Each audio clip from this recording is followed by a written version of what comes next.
La société Verrecchia, spécialisée dans la construction en pierre de taille, a été reprise il y a 30 ans par Marc Verrecchia, le fils de son fondateur. Les grands entretiens, un podcast Imo Week. Verrecchia est aujourd'hui leader sur le marché de la construction en pierre de taille. Avec Catherine Bocquet, rédactrice en chef de Imo Week, nous avons rencontré Marc Verrecchia, l'occasion d'évoquer avec lui son actualité qui passe par la création d'un fonds de dotation et aussi de parler de son cœur de métier, à savoir la pierre de taille. On va parler de pierre et de pierre de taille précisément parce que vous êtes un promoteur singulier dans le monde de la promotion, parce que vous travaillez notamment avec un matériau qui n'est pas commun et qui pourtant est millénaire. Est-ce que vous pourriez nous en dire un petit peu plus ? Alors, il a effectivement, il est millénaire. Il n'est pas commun parce qu'on l'a un peu oublié depuis une cinquantaine d'années. C'est vrai que depuis 50 ans, on éloigne, moi je trouve, un peu l'homme de la nature et qu'on a plutôt rempli une commande d'appartements à travers le béton depuis une cinquantaine d'années. Et la pierre de taille a été délaissée parce que elle était effectivement un peu plus compliquée à mettre en œuvre et un peu moins rapide. Voilà. Mais aujourd'hui, elle reprend tout son sens parce que effectivement, dans la ville aujourd'hui, on demande s'il faut bien respirer, s'il faut bien vivre, s'il faut que ce soit pérenne, que ce soit bas carbone, que ce soit des villes qui respirent, qui n'engendrent pas effectivement de la chaleur de manière importante. Et la pierre de taille aujourd'hui, elle respire, elle est bas carbone, elle est durable, elle redonne vraiment au logement neuf un caractère patrimonial. Et on peut vraiment dire que c'est un véritable matériau d'avenir. Pour situer un peu la société, combien de logements vous réalisez chaque année ? Et est-ce que la pierre de taille, vous semblez le dire, va prendre de plus en plus de place dans la construction qui arrive ? Alors la société a commencé évidemment il y a une trentaine d'années, on était 4 avec mes parents et mon frère. Aujourd'hui, alors toujours dans un esprit effectivement de qualité, de pierre, de construction traditionnelle. Aujourd'hui, on fait à peu près 1000 logements autour de Paris et sur la région entre Nice et Bordeaux. C'est ce qu'on fabrique. Pour en revenir à la pierre, oui, on a aucun problème sur la pierre de taille pour une raison simple, c'est que les carrières, si vous voulez, sont présentes autour de chaque endroit où on construit. On est toujours entre 40 et 50 km, donc ça engendre déjà un cycle court. Déjà, c'est des carrières que vous possédez, d'ailleurs. Alors, il y en a une, effectivement, sur lequel on est partenaire financier autour de Paris. Les autres, on a des partenariats très privilégiés parce que la pierre de taille demande beaucoup de savoir-faire, je dirais même ancestral, qui n'a pas changé. Et aujourd'hui, c'est vrai que ça a été un peu oublié, tout ça. Donc, on remet la pierre sur le devant de la scène à travers cette technique qui est présente. Et on peut également dire que je pense que le gouvernement et le ministre du Logement et le ministre de la Culture, avec lequel on a beaucoup discuté, a compris effectivement que la pierre était un élément déterminant. Je pense que la solution bas carbone, elle peut pas être unique, elle est forcément holistique, et que la pierre a tout son poids, ou en tout cas toute sa place dans la construction de cet avenir bas carbone. On vante le bois, mais il semble que la pierre de taille aussi puisse être efficace et moins émettrice. Écoutez, cette pierre, elle a tellement de qualités, c'est-à-dire que la première des qualités, c'est qu'elle est pérenne. Elle a beaucoup d'énergie, elle est pérenne. Et pendant des dizaines, voire des centaines d'années, on a utilisé cette pierre parce qu'elle protégeait et qu'elle était facile d'entretien. Et on a toujours mis un côté patrimonial. D'ailleurs, c'est pas pour rien qu'on dit toujours qu'on fait une première pierre, vous voyez. Donc c'est ce côté-là. Le deuxième point, je pense que le bois a toute sa place dans cet édifice pour combattre cette problématique bas carbone. Et la pierre a été effectivement un peu oubliée parce que ce savoir-faire n'était plus là, ou en tout cas on l'avait pas démontré. Et puis il y a quelques années, on a fait analyser cette pierre de taille, en tout cas la nôtre, au Centre des matériaux naturels, qui a révélé effectivement une empreinte bas carbone d'excellence, une très faible empreinte carbone. Alors, elle se décompose de 3 manières. La première, on va toujours la comparer au béton. Le béton, on est 72% moins émissif en CO2 que le béton. On a 54% d'économie en matière primaire, donc l'EDF, GDF. Et puis, elle a quelque chose d'extraordinaire, cette pierre. Moi, je dis toujours que c'est une sorte de climatisation naturelle. Pourquoi ? Parce que ce qu'on appelle, c'est la troisième raison, c'est la période de déphasage. Et la période de déphasage, alors c'est des fois un peu compliqué pour tout le monde, Mais je vais vous donner un exemple très simple. Par exemple, là aujourd'hui, sur Paris, il fait 30 degrés. Et si vous mettez dans une maison ou dans quelque chose qui est entouré de pierres de taille, vous allez avoir ce sentiment de fraîcheur naturelle. Et c'est là où on a cette inertie. Et on a fait analyser effectivement sur la journée la pierre de taille, donc avec le soleil, et dès 9h du matin, à midi, le béton, la chaleur rentre dedans, et la pierre, c'est à 17h. Donc si vous voulez, sur une journée, il suffit de ventiler naturellement la nuit pour que ça redevienne, si vous voulez, quelque chose de pérenne. C'est pour ça que je l'appelle ça de climatisation naturelle. Donc elle a tout son sens. Et puis pour répondre par rapport au bois, moi je ne suis pas en opposition des matériaux, je suis en addition des matériaux. Et je dis souvent le bon matériau au bon endroit. On a justement fait un concours sur Paris, et c'est comme ça aussi qu'on avance sur la technique et je dirais la façon de faire les choses. Je pense que moi je ne milite pas pour la pierre de taille, je milite pour le bas carbone et donner aux générations à venir quelque chose de serein. Comme je dis toujours, on n'hérite pas de nos ancêtres. Nous sommes là pour préparer l'avenir et les générations à venir et leur bien-être. Et si vous voulez cette façon de regarder les choses, eh bien on a évidemment, sur une tour de 50 mètres sur Paris, on a fait les 4 murs en pierre de taille, parce qu'on m'a toujours posé la question, est-ce qu'on pouvait faire les 4 murs en pierre de taille? Alors ça me paraissait un peu surprenant, parce que tout autour de nous, il y a plein de bâtiments avec 4 murs en pierre. Alors on l'a fait, et puis on a été, je dirais plutôt, dans une avancée un peu différente, c'est-à-dire qu'on a mis des matériaux différents, on a mis le bois dans les planchers, on a mis de la terre crue sur les cloisons, on a mis du béton de chanvre dans les isolants, et on est arrivé à des alors vous savez, on mesure par le lettre E et par le C aussi les choses, et en C, en bas carbone, on était meilleur que du C2 à partir de ce moment-là. Et on s'est dit, bah tiens, mettons toute cette tour, ou en tout cas cette hauteur de 50 mètres, tout en béton. Et ben on était moins bon. Et c'est là où on s'est dit, il faut mettre le bon matériau au bon endroit. Mettre le bon matériau au bon endroit. Et pour Marc Verrecchia, le bon matériau, c'est la pierre, et plus précisément la pierre de taille. Mais pourquoi aujourd'hui les constructeurs mettent plus en avant le bois? Pourquoi Marc Verrecchia et son entreprise sont-ils les seuls aujourd'hui à vanter les mérites de la construction en pierre de taille? Bah écoutez, déjà, je suis ravi d'être le premier à y avoir pensé, ou en tout cas à le remettre sur le devant de la scène. Et quand on s'aperçoit, et quand on l'analyse, si vous voulez, on s'aperçoit qu'elle a toute sa place. Là-dessus. Alors pourquoi le bois, j'en sais rien. Moi, vous savez, bon, je suis d'origine méditerranéenne. Tout autour de la Méditerranée, on a toujours construit en pierre de taille, et tous nos villages français sont en pierre de taille. Donc, il faudrait plutôt se poser la question pourquoi on n'a pas continué. Pourquoi on n'a pas continué cela, et pourquoi on a éloigné l'homme de la nature à travers des villes qui n'y font pas vivre. La ville de demain, elle doit être bien plus au-delà jusque d'une empreinte bas carbone. Vous comprenez, le bien-être. Moi, ce que je regarde en premier, c'est l'humain. Si vous voulez, ça fait 30 ans que je fais des constructions traditionnelles en pierre. Alors, on m'a jamais dit, Monsieur Verrecchia, mon bâtiment il a mal vieilli, j'y suis mal, c'est pas beau à regarder. Vous voyez, il faut faire une addition de choses qui permettent de rendre les choses plus saines, plus faciles, plus agréables. En plus, aujourd'hui, vous voyez, le devant de la scène le montre et le démontre. Les gens vont rester un peu plus chez eux parce que, eh bien, on a découvert que, bon, bien sûr, le travail, eh bien, allait se gérer d'une manière différente. Et aujourd'hui, je dis pas qu'il faut juste habiter dans un appartement. Il faut vivre l'endroit.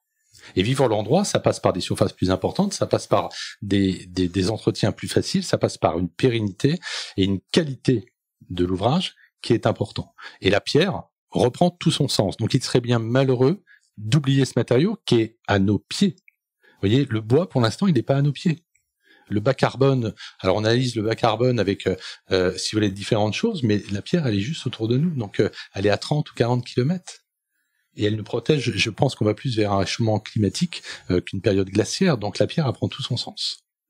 Alors vous qui êtes justement féru d'architecture, vous venez de le dire en gros, aujourd'hui, par rapport à ce que vous construisiez il y a 30 ans, dans les immeubles que vous construisez, les logements sont pensés différemment, forcément. Alors, vous savez, moi j'ai toujours été quelqu'un qui construisait pour habiter. C'est-à-dire que j'ai pas attendu 10 ans ou 15 ans pour savoir que mes logements, il y avait des gens qui allaient habiter dedans. Donc j'ai pris les théories de mon père, qui était bâtisseur italien d'origine, avec des pavillons. Et quand j'ai repris l'entreprise, je me suis dit, je vais faire 3 choses. La première, je vais construire toujours en pierre de taille, parce que c'est notre ADN, parce que c'est beau, parce que c'est sympathique, parce que construire quelque chose, il faut se donner l'envie, il faut être passionné pour faire les choses. Je pense que ça se ressent.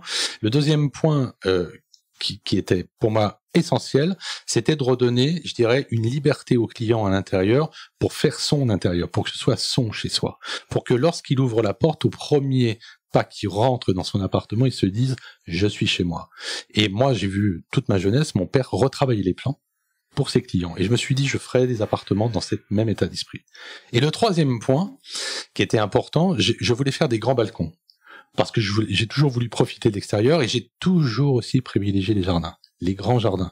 Il y a beaucoup de gens, moi il y a 30 ans, les gens me disaient le jardin ça se vend pas. Mais je le vendais très bien pour une raison simple, c'est que vous faites pas plus cambrioler qu'au rez-de-chaussée au dernier étage. Par contre, quand vous sécurisez bien le jardin, que vous le rendez indépendant, voyez, mais qui rentre et qui s'insère dans les choses, et ben ça marche très bien. Donc nous, Verrekia, aujourd'hui, 82% de notre clientèle, et ça c'est les CRM qui le disent, c'est pas moi, sont des propriétaires occupants. Alors, pour plusieurs raisons. La première, la qualité de l'ouvrage extérieur et intérieur. Et puis, la moyenne de nos appartements font 68 mètres carrés. Donc, on n'a pas attendu le Covid, si vous voulez, cette période-là, pour rendre agréables les choses. Et je pense que, eh bien, du coup, ça nous donne, je pense, un temps d'avance, pas sur les autres, mais sur ce que les gens et ce que les personnes vont avoir besoin, dont ils vont avoir besoin. Donc ça peut, vous voyez, moi je dis toujours que l'espace privé et l'espace public ne doit faire qu'un. Ça doit être une continuité. On ne peut pas aujourd'hui vivre dans un endroit si on n'a pas abaissé ces barrières qui sont importantes. Alors on l'a toujours dit, sauf qu'on l'a jamais vraiment fait. Voilà. Et l'espace public doit être une continuité de l'espace privé en sens inverse. On doit se sentir bien partout. Mais ça a un coût. Est-ce que, en faisant appel à ce matériau qui est noble et à cette volonté de créer des espaces extérieurs, de créer des choses qualitatives, eh ben, ça renchérit pas le coût de sortie du logement et forcément... Alors, je pense que je suis pas le seul à l'avoir compris. Je pense que, vous savez, ce duo bâtisseur, décideur, et les décideurs, ce sont les politiques les élus, aussi. Ouais. Les élus ont bien compris ce message-là, donc ils l'intègrent dès le départ par rapport à ça. Et en parlant du coût, écoutez, moi la pierre, on m'a toujours dit, mais monsieur Verrekia, comment vous faites pour construire de la pierre de taille? J'aurais dit, écoutez, j'ai commencé dans le 93 à faire de la pierre de taille à moins de 5 000 euros du mètre. Donc je me pose la question, pourquoi quand on arrive à vendre à 10 000 euros, on fait pas de pierre de taille? La première des raisons, c'est déjà la maîtrise du chantier, la maîtrise du savoir-faire. Et mon frère, qui a cette commande-là depuis 30 ans, suit scrupuleusement, si vous voulez, ce que notre papa nous a enseigné, et aujourd'hui on l'a vraiment adapté par rapport à ça. Donc quand on nous dit, vous allez faire des immeubles d'il y a 30 ans, non. La pierre de taille, elle peut s'adapter à n'importe quel type de matière. Et si on compare par rapport au bois, ce que je n'aime pas faire du tout, on constate que le bois est plus cher que la pierre de taille. Pour une raison simple, c'est que la pierre, si vous voulez, elle se suffit à elle-même. Vous avez des blocs de 23 ou 24 cm, on ne rajoute pas un pare-feu, un pare-pluie, un pare-vapeur, un isolant ou un ravalement extérieur, elle se suffit à elle-même. Donc toutes ces choses-là font que ça rend plus simple les choses. Il faut juste savoir comment le faire. Le principe d'un bâtisseur est de savoir se projeter pour imaginer les logements de demain. C'est dans cet esprit, et en direction des jeunes plus précisément, que Marc Verrekia a créé un fonds de dotation en 2020 en plein confinement. Un fonds qui a déjà très bien démarré. Marc Verrekia nous en parle. Écoutez, je pense que alors je suis issu de Seine-Saint-Denis, bien évidemment, d'une famille qui est partie de Bervilliers, donc si vous voulez, ça reste quelque chose de très authentique. Et moi, j'ai toujours eu cette valeur du travail très importante. Vous savez, sur un chantier, celui qui balaye, pour moi, il est aussi important que celui qui le dirige, parce que chacun a ses compétences. Et je pense que si on aligne les compétences tout ensemble, on a quelque chose de merveilleux par rapport à ça. Et puis aujourd'hui, on voit bien que beaucoup de jeunes sont en difficulté. Moi, j'ai eu la chance de réussir à travers le travail, et j'ai toujours voulu redonner du sens par rapport à ça. Donc j'ai créé ce fonds de dotation en plein Covid. Ça faisait très longtemps que j'y réfléchissais, juste pour dire que c'est pas juste un moment pour effectivement faire ce genre de choses, parce que beaucoup de gens font des fonds de dotation. C'est parce que c'est une véritable volonté. Et j'ai choisi, bien sûr, de faire une structure philanthropique, bien évidemment, autour de la pierre et de l'artisanat, à travers des actions sociales, culturelles, éducatives, et je dirais également professionnelles. Et la première des choses, c'est que j'ai voulu reformer des jeunes.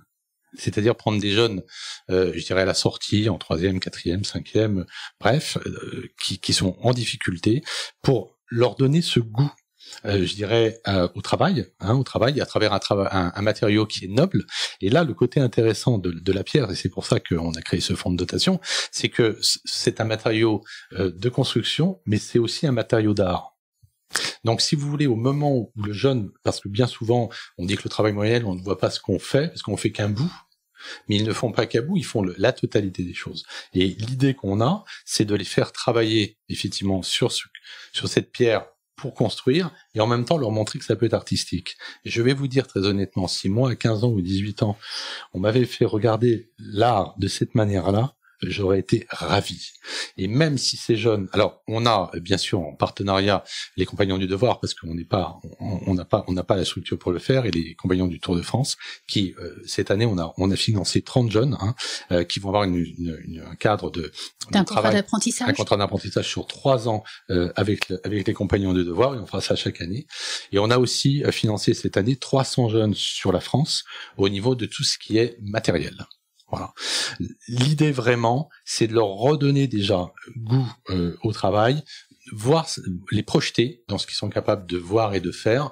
Et puis, le deuxième point de la fondation, pour compléter ça, c'est une fondation qui va effectivement faire des événements éphémères. Et puis surtout, on va financer 3 artistes à travers des 3 lieux différents qui sont pour l'instant sur le 93, sur une année, pour plusieurs choses. Déjà, montrer ce qu'on peut faire avec un matériau, et elles sont ravies, ces 3 jeunes femmes qui sont extrêmement brillantes et très agréables. Et la première, d'ailleurs, a commencé à Aulnay-sous-Bois dès le mois de juillet. Là, elle commence au mois de juillet et au mois de septembre. On va inaugurer, d'ailleurs, la première pierre d'un immeuble avec la démonstration de ça. Peut-être donner son nom. Pour l'instant, ok, c'est trop tôt. C'est un petit peu trop tôt. Je vais laisser mes services de com le faire le 2 juillet parce que je voudrais pas créer de sujet de confusion. Et puis non, ce qui est très intéressant, si vous voulez, c'est que on approche la ville d'une autre manière, et les services culturels aussi. On va faire venir les écoles, on va faire venir un tas de gens par rapport à ça, et vraiment avoir une communion entre l'art, la construction, si vous voulez, et je dirais l'éducation et la culture, parce que cette pierre-là, vous savez, on dit toujours que la première chose qu'on fait dans les villages, quand on retourne en France, on va voir les monuments historiques, et les monuments historiques, elles retracent l'histoire. Voilà. Et c'est important de dire que cette pierre, elle était là avant nous, elle est là aujourd'hui, elle sera là après nous. Et montrer aux jeunes toute cette dimension-là me paraît d'une évidence importante. Et après, ils découvriront que cette pierre a énormément de qualité pour un tas de choses. Et c'est ça où on veut les emmener, et qu'ils découvrent à leur mesure, et je dirais au rythme qu'ils en ont envie, en tout cas pour se diriger vers cet art. Et là, vous en êtes où de ces contacts avec ces jeunes? Ils ont commencé quelque chose? Alors, ils ont commencé, bien sûr. Là, on a commencé au mois de janvier. Donc, c'est la première année. On est dessus. Donc, ils viennent visiter aussi les chantiers. On est en relation permanente avec les Compagnons du Devoir par rapport à ça. Et on a déjà envoyé du matériel à travers la France et sur plusieurs lycées de travail professionnel par rapport à toute cette machine qui est importante parce que le travail manuel a toujours été un peu dénigré aussi en France. C'est quelque chose, si vous n'aviez pas un bac je dirais généraliste, vous étiez un peu dénigré, et aujourd'hui, elle reprend tout son sens. Je pense que le travail manuel et l'artisanat est d'une grande sagesse, et aujourd'hui, on en a la démonstration, les valeurs essentielles enfin reviennent. Je pense que c'est important. Moi, j'ai une question un petit peu intéressée.